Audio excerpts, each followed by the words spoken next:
Kids,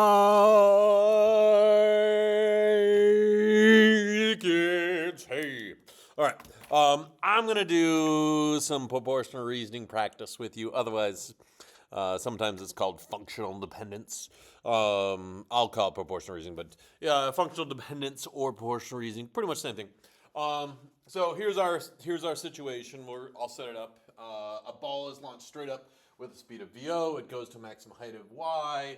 What would happen to Y if VO is times 1/2? What would happen to Y if VO is times 4?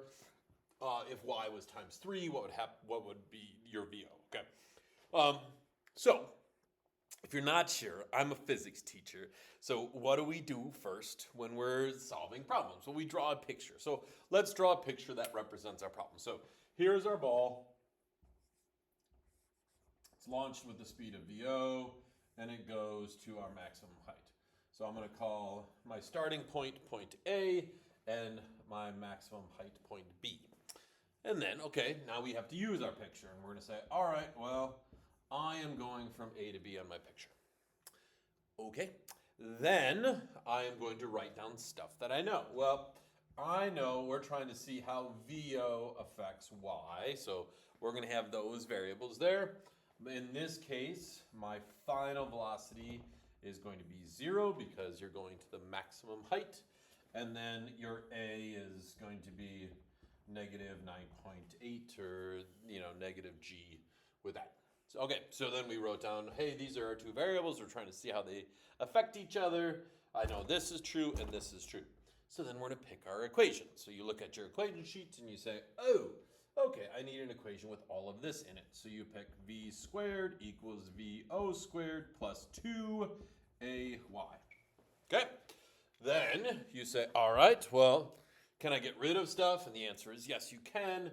This is going to be 0. So this is going to be 0, and I get VO plus 2 times negative G times Y. So then VO is equal to the square root of 2 times G times the square root of Y. And you might ask, well, why am I writing like that? And don't worry, I will explain it to you. Okay? Now, first, I'm going to show you guys conceptually what we're actually doing. And for some of you, you might want to think about it this way, and then I'll show you how we can do it just with our equation. Okay? So first, let's conceptualize this a little bit. All right.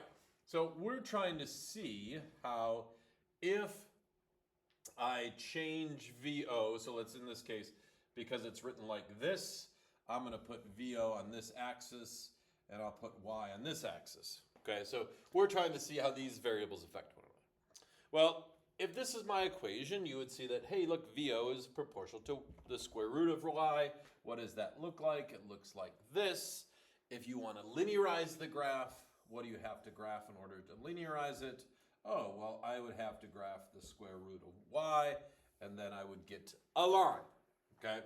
And hopefully this makes sense, and you would go, oh, because VO is proportional to this.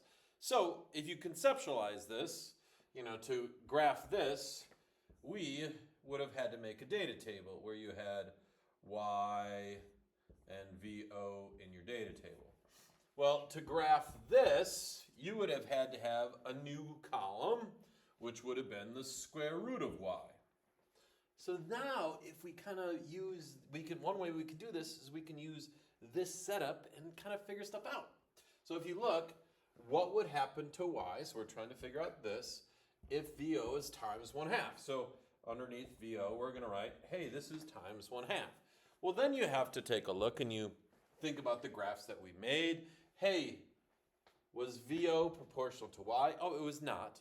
VO was proportional to the square root of Y. So whatever happens to this is going to happen to the square root of Y. So this is going to be times 1/2. All right, well then, if I want to get to Y, if I have square root of Y and I want to get to Y, well, I have to square this. Well, if you square 1/2, you get 1/4.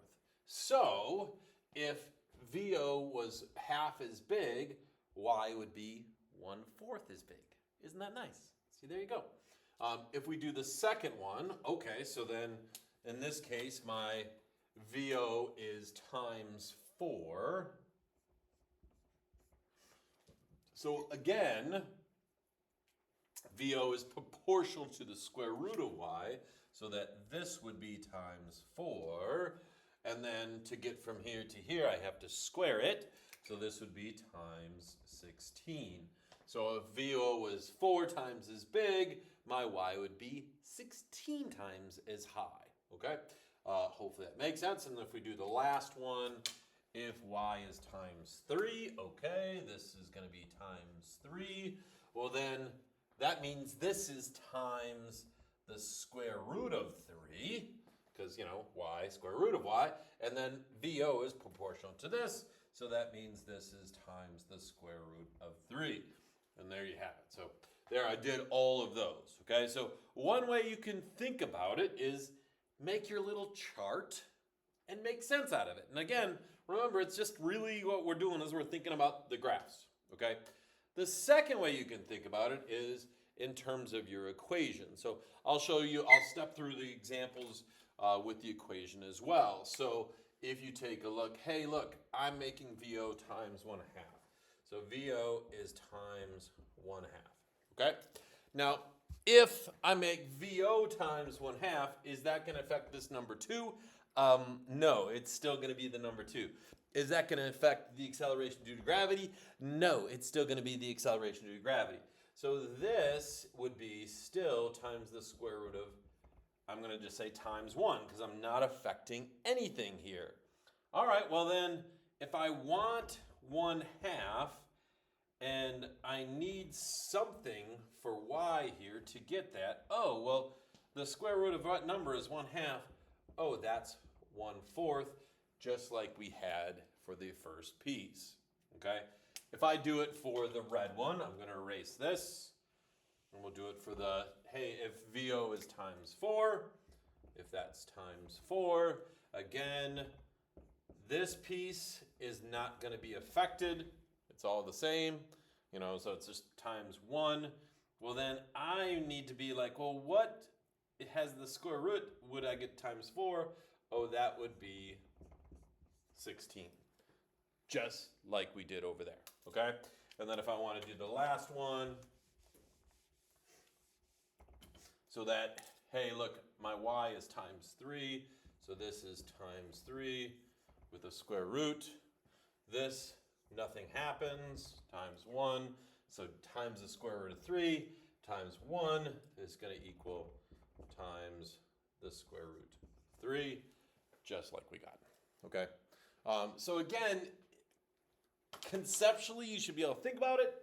You can think about it, and then, or you can approach it a little more mathy and solve it that way, okay? But remember, kids, do the steps, okay? Bye, kids.